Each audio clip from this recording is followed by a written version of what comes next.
is not because Donald Trump didn't fire them, because he did, but only because, just our luck, the right people found out that he had fired them and made a big enough ruckus about it in time so some of them could be hired back. That is the reason we now have people on the job keeping our nuclear weapons from prematurely exploding. That's the system now. That's how we're running it. And it's incredibly stupid. But the big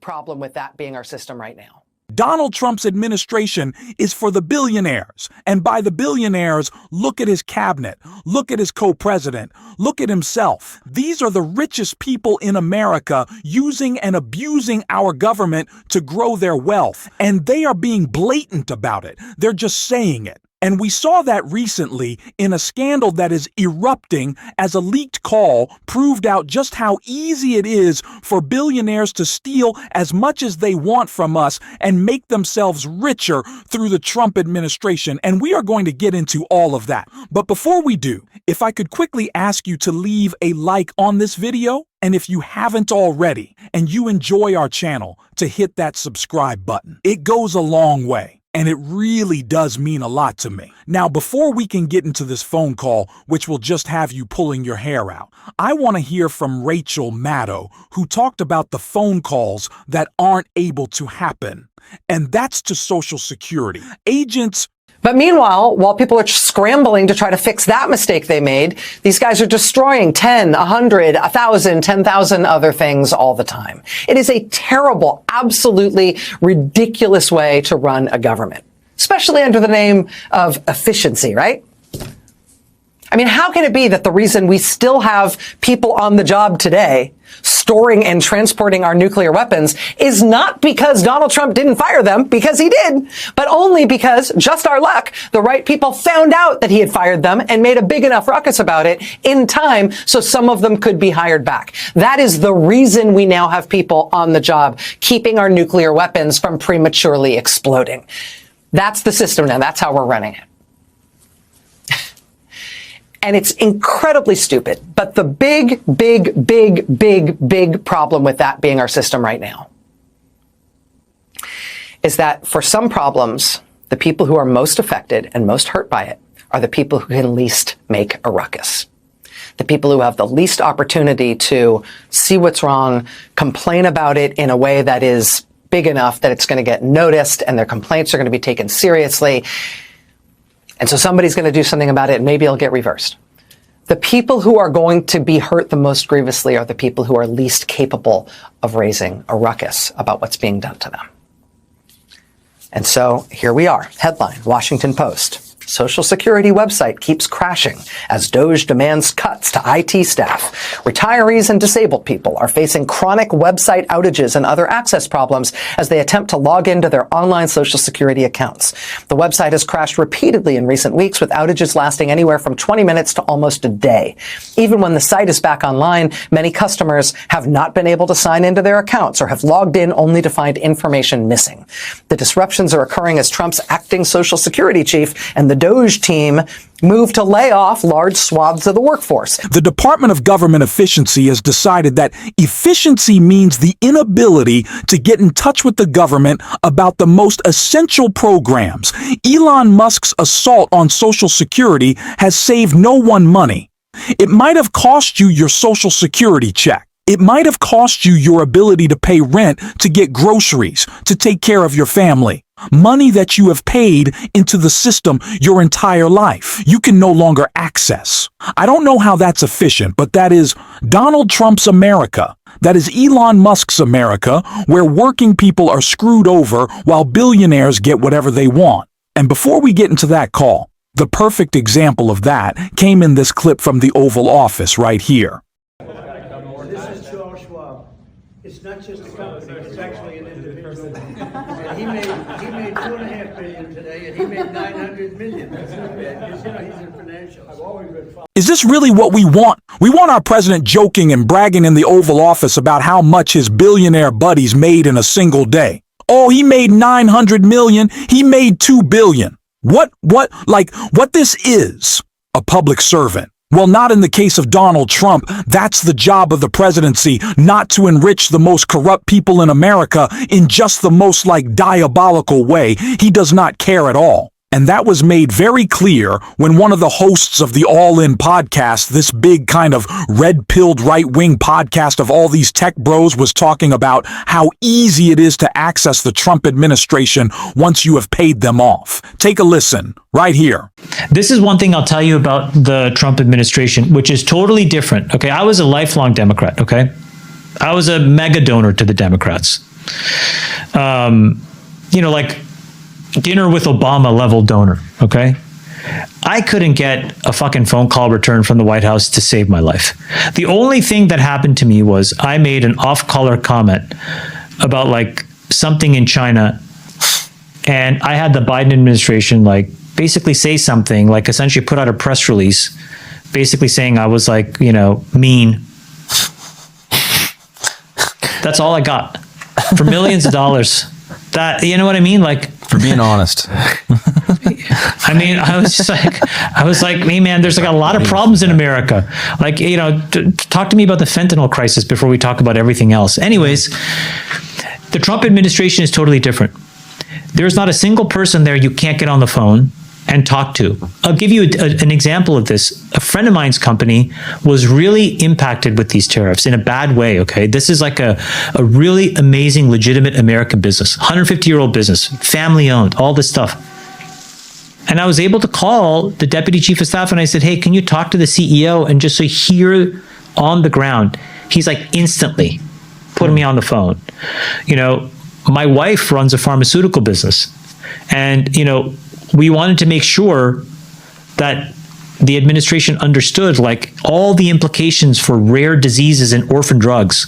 What happens if these tariffs cripple the R&D budgets? Because there's 30 million Americans with rare diseases. Rare diseases means it's not like diabetes or cancer. Yeah. It's 200,000 people or less. But there's 30 million of these Americans. 2/3 are kids. And the only companies that work on such small markets are these small biotech companies. And the tariffs create a lot of uncertainty. We were able to talk to all of them. They were explain the issue. I want to understand it. So this is what's also totally different, which I really give them a lot of respect. They are willing to debate it with you. You can pick up the phone and talk to these people. I've never had that experience, guys. I mean, look, I was a senior person at Facebook, could never get a meeting. I only met Obama once when he came to the thing. Then when I was running an investment fund, successful, I had dinner with Obama, but it was, under the purposes of should I donate to the foundation? I've donated millions of dollars to Democrats. I've never been to the Oval. That's salty. Okay? But the minute that it's here, it's hey, come to the White House, explain these issues now. You get on a plane, you get over there, and they're explain it. And then they'll debate it. That's it's totally different. Sorry, devil's advocate. Should being a mega donor, I mean, I guess I get your point of view, but couldn't it also just be no, we're not going to be biased just because a person donated money. We're not going to just answer the phone whenever he calls. You think I was stupid 5 years ago and all of a sudden tried to start to build national champions now? Yeah. Dude, man, I've been in the grind for fucking 25 years here, paying my taxes. I fucking paid, more than most people. Yeah. So irrespective of the donation, I've been trying to do the right thing. Yeah. I wasn't trying to favor myself. It's even just to explain, here's what's happening on the ground. Now, like I said, that was Chai Math. He's a billionaire. He's a host of this right-wing podcast called Alan. They talk about tech. They talk about crypto, all of that stuff. But what's crazy to me is he's saying this, it's a good thing. That once you give Donald Trump and his administration enough money, you can just call him up and have them do whatever you want. That's not how government works. Now that's how these tech guys think government works. They think it's pay to play, and they take a lot. That's for sure. U.S. government gives a lot to these tech guys. They talk about their welfare queen, fear-mongering. But the corporate communism of tech is pretty staggering. Elon Musk only has his billions of dollars because we gave them to him. Tesla, Starlink, SpaceX. That's how he got rich off of you and I. But they don't see it that way. They think they are these titans of industry, these great leaders, these super geniuses. They're not. And it just shows how stupid they are that he is bragging about the corruption within the administration, talking about the calls that he can make to get whatever he wants. It's absurd that they don't realize, maybe the Obama form of government, maybe the Biden form of government where billionaires can't just take what they'd want whenever they want, is the right form of government. Absolute insanity. But it just shows how plugged in billionaires are and how much control they have over all of us. And a great example of that went under the radar with Elon Musk can be seen with Ed Markey grilling someone at NASA yesterday in this hearing. Mr. Isaacman, you have deep personal and financial ties to Elon Musk. You have invested tens of millions of dollars in SpaceX. You have paid millions of dollars to SpaceX for 2 private space flights. Your payments company, Shift4, has an ongoing, quotes, global strategic partnership with Starlink worth millions each year. And according to a recent Wall Street Journal report, Musk personally asked you to lead NASA. Given SpaceX's significant interest before NASA, you can understand why the public would be concerned about conflicts of interest here. So let's try to set a few things straight. I understand that you met with Elon Musk at Mar-a-Lago in late 2024. Is that correct? No, Senator. I was in Mar-a-Lago to be interviewed by the President of the United States. So you did not meet with Elon Musk at Mar-a-Lago? I went to Mar-a-Lago to be interviewed by the President of the United States. I didn't ask you that. Did you meet with Elon Musk at Mar-a-Lago? I believe he was one of dozens of people that were around Mar-a-Lago at the time, Senator. So did you meet with him? I would not say we had a meeting. We probably had a conversation in passing, Senator. Okay, during that same trip, then President-elect Trump offered you the NASA administrator job. Is that correct? At the conclusion of the meeting, Senator, he did. Thank you. Was Elon Musk in your meeting when Trump offered you the NASA position at Mar-a-Lago? Senator, I was interviewed by the President of the United States. Was Elon Musk in the meeting when he offered you the job? Senator, my meeting was with the President of the United States. So Elon Musk was not in the meeting, is that what you're saying? Senator, I was being interviewed and speaking with the President of the United States. You can just say he was not in the meeting. Was he in the meeting or not in the meeting? Senator, I'm trying to be as transparent as I can. I was being interviewed by the President of the United States. It's not a difficult question. Was Elon Musk in the room when the President offered you the job? Senator, my meeting was with the President of the United States. I'm assuming that you don't want to answer the question directly because Elon Musk was in the room. I think that's the only conclusion anyone listening to this could reach, unless you want to dispel us of that notion. Senator, again, I was being interviewed by the President of the United States, and I'd also say I have no... that's not... I appreciate that. I'm just trying to determine Elon Musk's role in this, and you're not willing to be fully transparent. Have you discussed your plans for NASA with Elon Musk? I have not. So those questions obviously raise serious questions. This is just like absurdity. It's like Elon Musk is handpicking his own guys to work at his own government competitor so he can get more bucks for SpaceX. It's blatant. It is blatant. The billionaire corruption within this. Or within this, I was going to say organization. I was going to say like crime organization, but administration is absurd. It's also stupid. It's dumb. It is like, I can't even explain. Take a listen to this reporting that Rachel Maddow did. Just a mess. Staff cuts, rushed changes, and anxiety at Social Security. President Trump promised not to touch Social Security, but as Elon Musk's team trims staff and plans that's doing a lot of work there. Trims staff and plans cuts to phone services, the system is groaning under the pressure.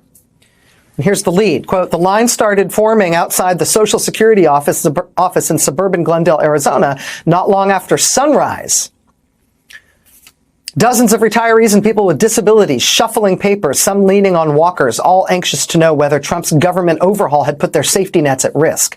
When 9 a.m. came, an employee emerged from the building with flyers, asking the crowd to come back once they had scheduled an appointment. One woman yelled, "I've called for days." Another said, "We came from a long ways away." Still another let everyone know they had been handed a load of bunk, though she used a more colorful term. Quote, on April 14th, the Social Security Agency plans to largely phase out phone services for people filing for retirement and survivor benefits or changing their direct deposit information, forcing them to file online or come into the office. Staffing levels at the Social Security Administration were already at 50-year lows, and the departure of so many workers who answered phones and worked field office counters has led to longer lines and phone waits.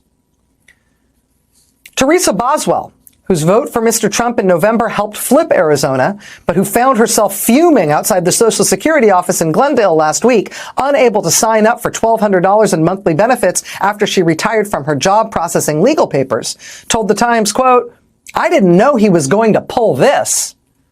She told The Times, quote, this is a joke. It's not a joke. It's the destruction of one of the core moral and practical functions of the United States government that affects elderly and disabled people who are among the least able to raise a relevant ruckus when things go wrong that hurt them grievously. And the Trump administration's approach to handling this crisis is to just hope that people don't hear about it. Oh my God, we have billionaires getting cookies paid for by our tax dollars. Oh my God, I can't. This is like, it's embarrassing. Can the Department of Government Efficiency look into Doug Burgum's cookie habit? Please, I've had enough. This is ridiculous. We gotta call these people out. We're doing it on this show every single day, even if it's the stupidest stuff, cookies. And if you want to support that, as always, you can hit that subscribe button. You can leave a like on this video. And if you stuck around to the end, and if I don't lose my sanity, because of these people, you can drop a blue heart in the comments. And until next time, I'll see you soon.